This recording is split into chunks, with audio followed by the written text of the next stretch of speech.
Salut à tous, épisode 3 avec les Sacramento Kings, une partie donc un My League avec plusieurs équipes, vous le savez, parce que je vous sors les épisodes un petit peu en quinconce, suivant l'évolution de la partie.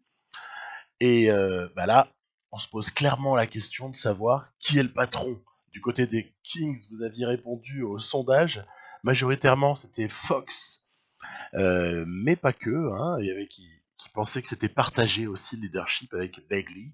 Je le crois aussi. Je crois aussi que Fox Bagley sont à ce stade les patrons de cette équipe, avec Hield sur lequel il va falloir faire un choix, ainsi que Bogdanovic, puisqu'ils sont dans la partie tous les deux en fin de contrat. Alors c'est une fin de contrat rookie pour Hield, et puis pour Bogdan, ça va, on aura les bird rights, et surtout on aura possibilité de s'aligner sur les offres que d'autres franchises nous feraient. Donc, il y avait des questions. Est-ce que nos vétérans sont à la hauteur? Est-ce que Harrison Barnes, c'est le poste 3 qu'il nous faut? On avait eu donc une saison, comme je disais juste avant, qui était un peu moyenne, puisque en attaque, ça pêche, en défense, c'est pas terrible, au rebond, c'est mauvais, faut oser dire le mot, c'est mauvais au rebond. Et puis individuellement, il y avait pas mal de secteurs sur lesquels on pouvait s'améliorer. Donc ça fait quand même pas mal de choses à l'arrivée qui vont pas trop bien, pour être clair. Financièrement, c'est assez simple. Hild et Bogdanovic, je viens de vous en parler. Ferrell, je pense ne pas le retenir. Et puis sinon, pour le reste, on a des contrats, mais on aura beaucoup de latitude à l'été 2021. Ça, c'est un truc très important. Et le prévisionnel, c'est un 13e choix à l'été 2020. C'est pas génial. C'est pas génial, 13e, mais ça, c'est avant la loterie. Et donc, on va regarder ce que la loterie nous donne quand même. Allons-y. La retraite de joueurs, pas de surprise. On est sur des gros bons vétérans là qui sont partis, qui tirent leur révérence. Rick Carlisle, je vais le retenir une année pour le bien des Dallas Mavericks. Ensuite, on va pas changer les règles, en tout cas pas cet été. On verra un peu ce que la NBA décide. Et puis j'adapterai la partie si quelque chose de nouveau arrivait. Allez, la loterie. C'est important la loterie. Est-ce qu'on est prêt? Il va se passer quelque chose.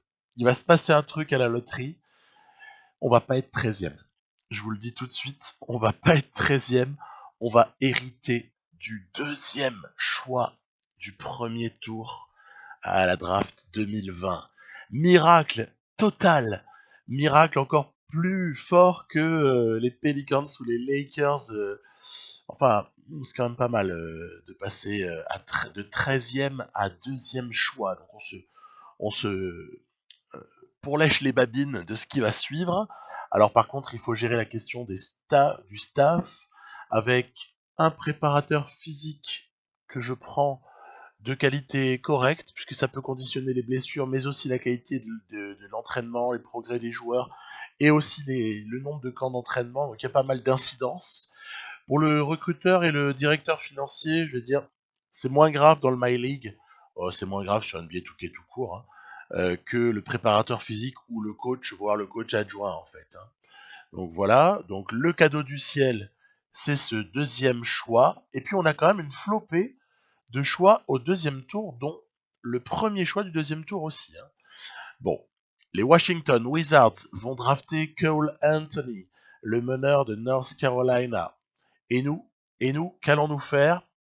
J'ai quelqu'un dans le viseur, pour être très franc, c'est James Wiseman. Alors, si vous avez sûrement entendu parler de lui, il a créé la polémique due à une somme de 10 000 euros qui aurait été versée pour aider sa famille à déménager, etc.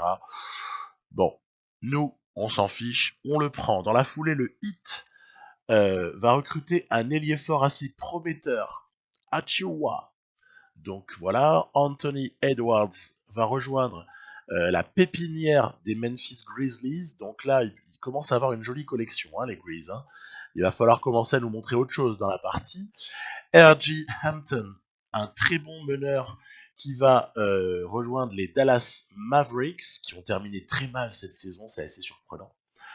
Asia Stewart pour aller renforcer le secteur intérieur des Hornets, qui ont beaucoup de fins de contrat à l'été 2020, donc c'est pas mal, ils vont pouvoir rajeunir. Dante qui va aux Hawks, Avdija qui va occuper l'aile du côté des Cavs, McDaniels va aller renforcer les Blazers. McDaniels, un profil intéressant. Je pense qu'on le recroisera dans une partie. Lamelo Ball du côté des Bucks, qui font peut-être le style de la draft 2020 en l'occurrence, Josh Green. Tout ça, c'est des noms, pour l'essentiel en tout cas, qu'on connaîtra dans quelques mois. On sera tous là à se demander ceci ou cela sur ces joueurs. Moi, je prends toujours la classe de draft de CG Vol, c'est la 4 ou 5e en nombre de téléchargements quand on joue sur PC. Notre autre pick, donc le 31, hein, c'est DJ Jefferies, que j'espère être un 3&D de talent, un ailier. Puis après, on se creuse un peu la tête pour aller chercher nos autres choix avec un peu moins de certitude, parce que du coup, ceux-là, je les ai très très peu scoutés. Et donc, à l'arrivée, on se retrouve avec un récap qui est celui que vous avez sous les yeux. Voilà, une classe de draft. J'aime bien en fait parce que la classe de draft de CG Vol, elle est pas trop cheatée. Vous voyez, vous avez pas mal de joueurs qui sortent déjà. Il y a un style, hein, on en parlera bientôt. Il y a quelques styles par-ci par-là, mais allez, globalement, elle est pas cheatée, donc c'est pas mal. C'est pas mal du tout. On va réfléchir un petit peu à ce qu'on sélectionne au moment de confirmer tout ça. En gros, à qui est-ce qu'on offre un contrat? Parce que si le premier tour est garanti, le deuxième tour ne l'est pas. Hein. Donc, qu'est-ce qu'on fait par rapport à DJ Jefferies, qui a 70 mais une jolie marge de progression? On va le prendre. Devon Dodson, ah, je me tâte. Je me tâte par contre pour Kyra Lewis. Sa jolie marge de progression me donne envie de le prendre. Je fais gaffe aussi au nombre de joueurs total, parce que si je recrute 5 mecs, j'aurais peut-être pas toute la liberté que je voudrais avoir ensuite à la free agency. Donc je suis obligé de sélectionner pas tout le monde. Après, il y a les options équipe, hein, pas de surprise sur les options équipe. Je ne m'apprête pas à prolonger Leiden et ni Swanigan. Swanigan, grosse déception, globalement, parce que j'attendais beaucoup mieux de lui il y a quelques années, on en parlait déjà. Buddy Hield et Bogdanovic, évidemment qu'on a mis une option, ok, et puis après on se retrouve à leur proposer un contrat, notamment là c'est Bogdanovic. Vous savez, c'est le fameux bug qui fait que votre joueur accepte son contrat, mais au final il va signer la qualifying.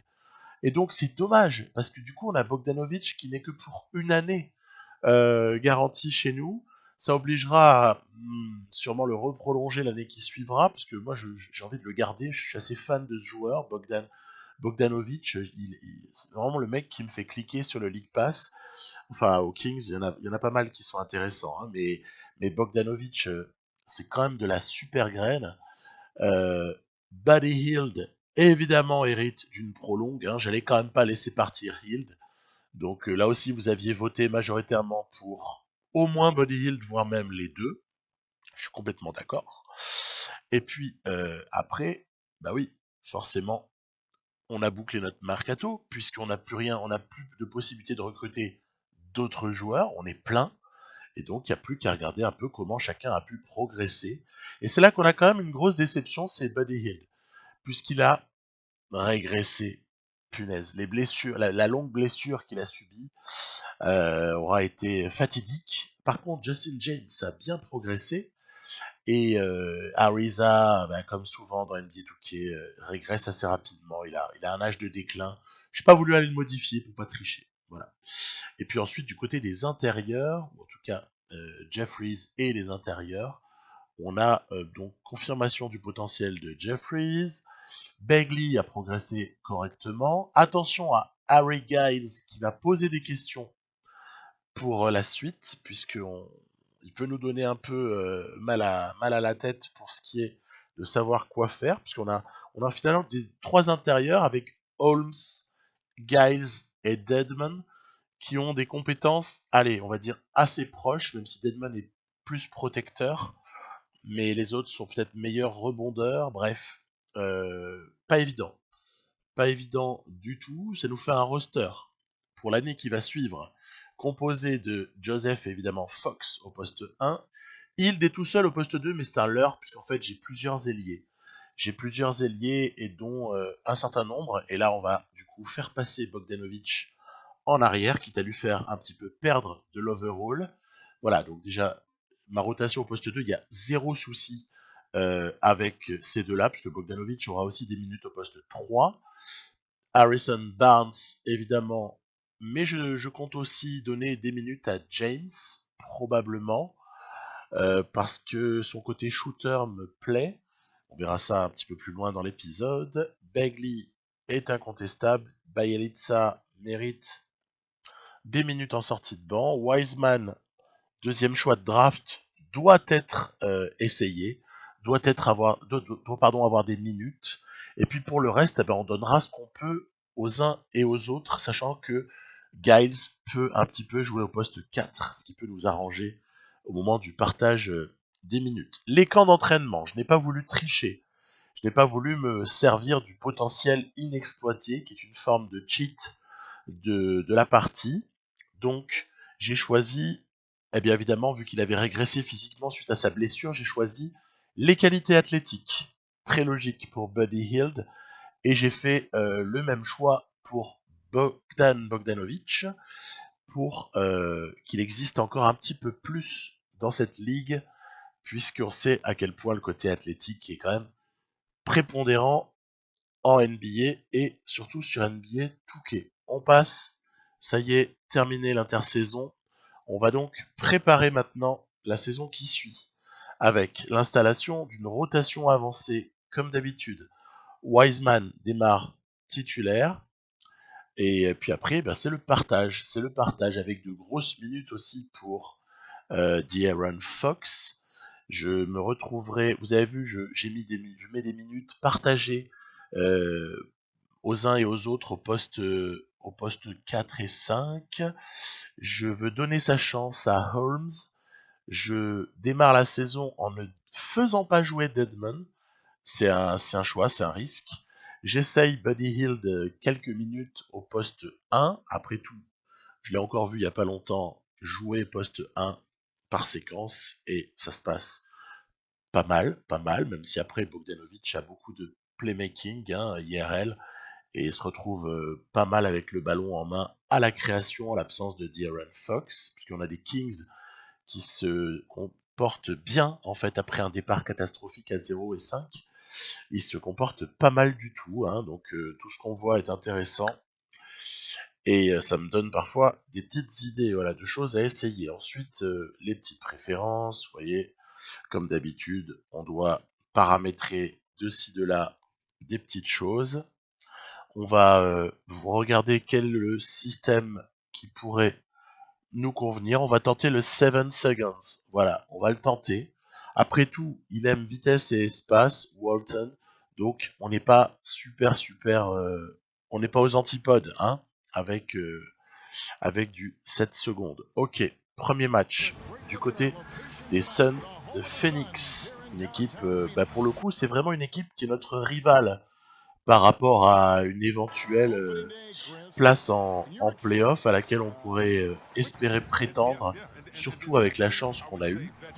Ça démarre fort. Ça démarre fort avec un Devin Booker qui réussit à peu près tout ce qu'il souhaite, beaucoup de choses qu'il entreprend.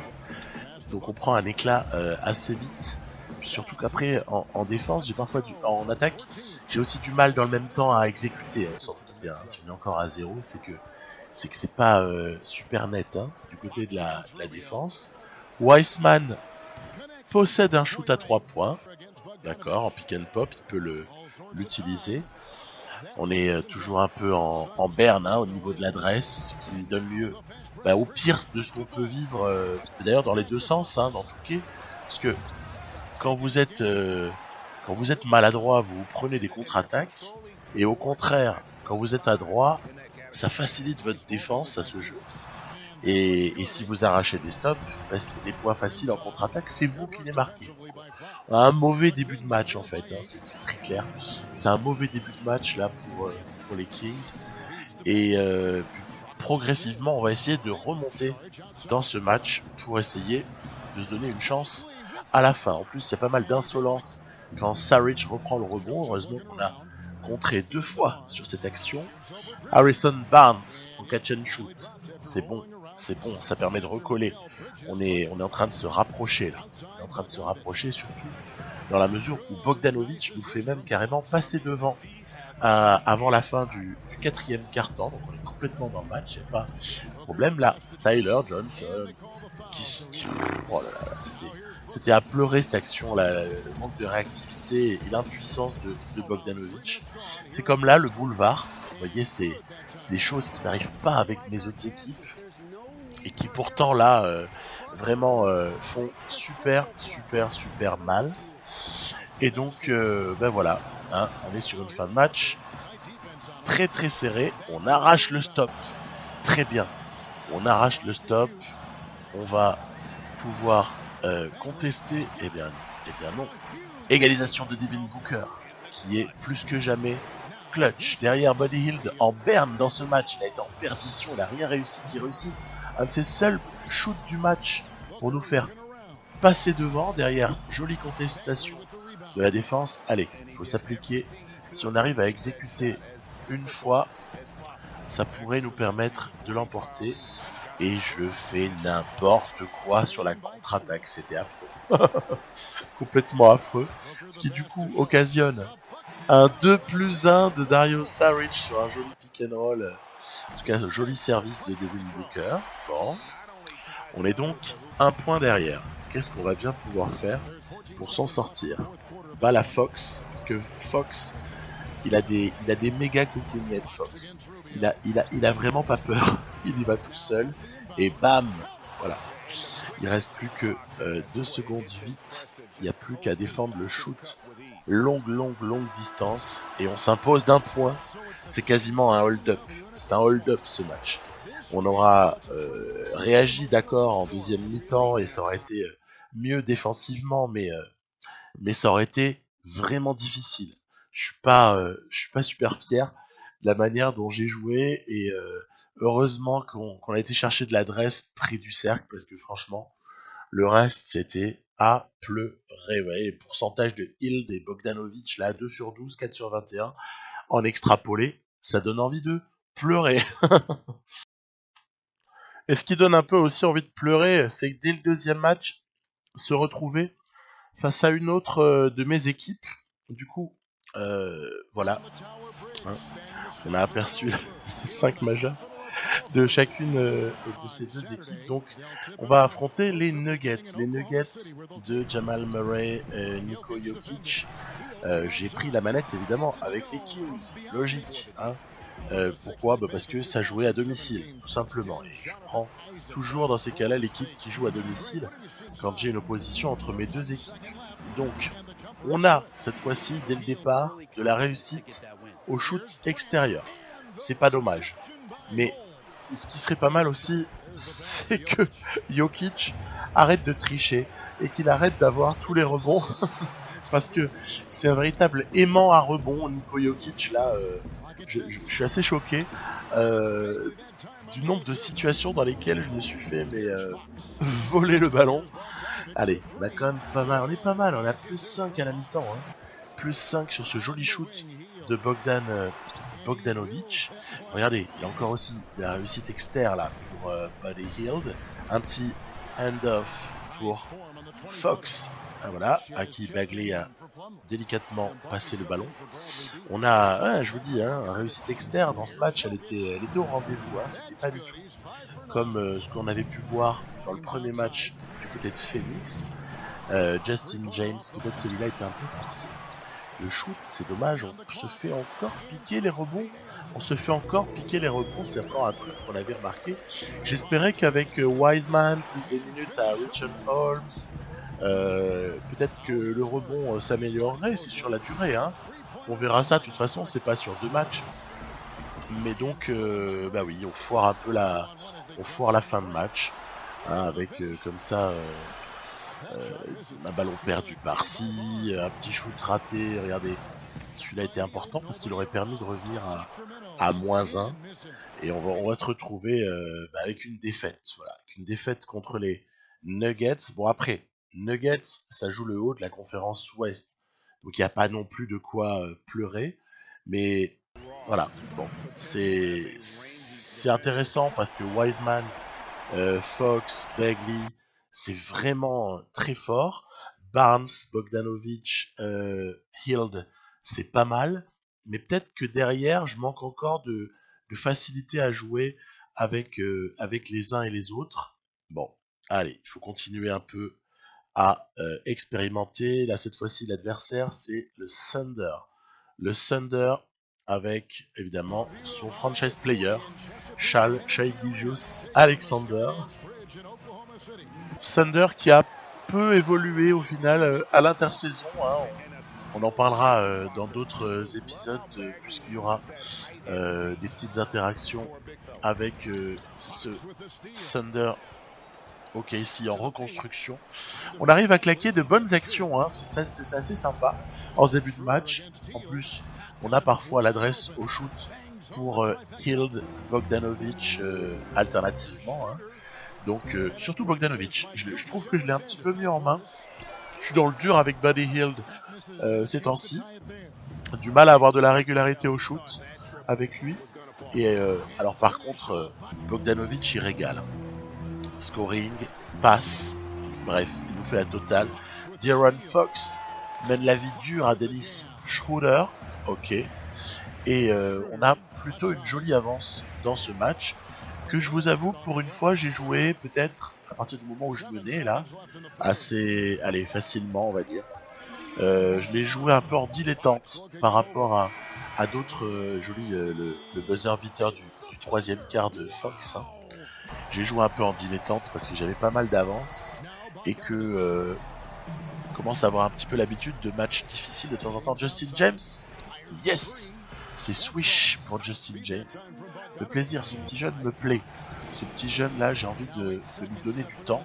Au final, il est pas plus mauvais que Ariza en overall. Attention, hein, ne le prenons pas, c'est pas du tout les mêmes caractéristiques. Mais qui sait si au final James il pourrait pas progresser et devenir un défenseur correct au lieu d'être une porte de saloon. Parce que pauvre Ariza il est sur le déclin. Voilà, d'une force assez considérable. On va s'imposer sur la fin de match. Voilà, victoire donc des Kings du côté d'OKC avec, allez, on va dire feuille de stats plutôt correcte. Rien de folichon, mais rien de scandaleux. On a été évidemment pas toujours adroit, mais au moins on a pris un peu d'expérience encore avec cette équipe qui est jeune. Hein, faut pas non plus attendre de tout casser avec ces Kings. C'est plus du projet moyen, long terme. Hein, ces Kings avec Buddy Hield, je vous disais, qui est en travers des moments. J'ai parfois du mal à lui trouver des positions ouvertes. Et puis des fois, quand la position est ouverte, ben, malheureusement, on n'a pas l'adresse.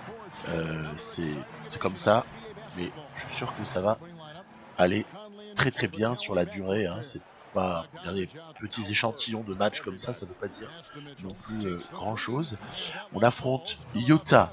Utah avec, bah écoutez, j'ai presque envie de dire Fab Four, hein, son fabuleux Four autour de donc Rudy Gobert, Mike Conley en poste 1, Donovan Mitchell. Après, on a aussi des pivots qui mettent des super paniers. Et donc Gobert, Conley, Mitchell et puis évidemment Bogdanovic. Et l'homme que vous venez de voir nous marcher dessus à l'image de cette première mi-temps, c'est Nico Mirotic qui est venu renforcer les Utah Jazz. Et c'est plutôt, ma foi, un bon ajout pour eux, je trouve, de mettre un Mirotic comme ça qui peut élargir leur attaque. Donc ça devient une équipe, à mon sens, difficile à jouer. Après, attention, on est largement derrière dans ce match, bien évidemment. D'autant plus que Donovan Mitchell nous fait la chanson, on a du mal à revenir. J'ai fait tout ce que j'ai pu pour revenir, mais c'est pas tout à fait évident. En plus, on rate même des lay-ups. Ok, il y a de la contestation, on va dire ça. Allez, ça revient à 4 points. On n'est pas à l'abri d'un miracle. Sait-on jamais.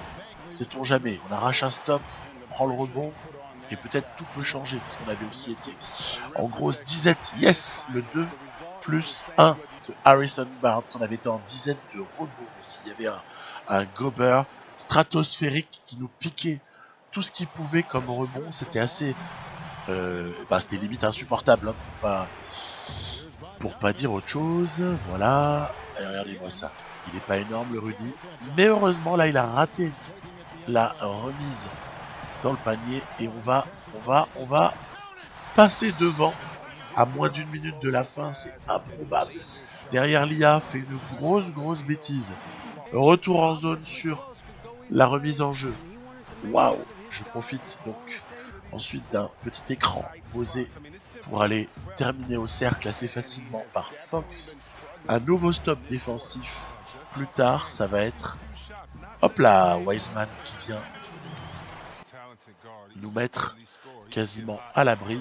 C'est Buddy Hield qui aura les lancers, puis Marvin Bagley pour sécuriser cette victoire du côté des Kings. Honnêtement, c'est pas dommage.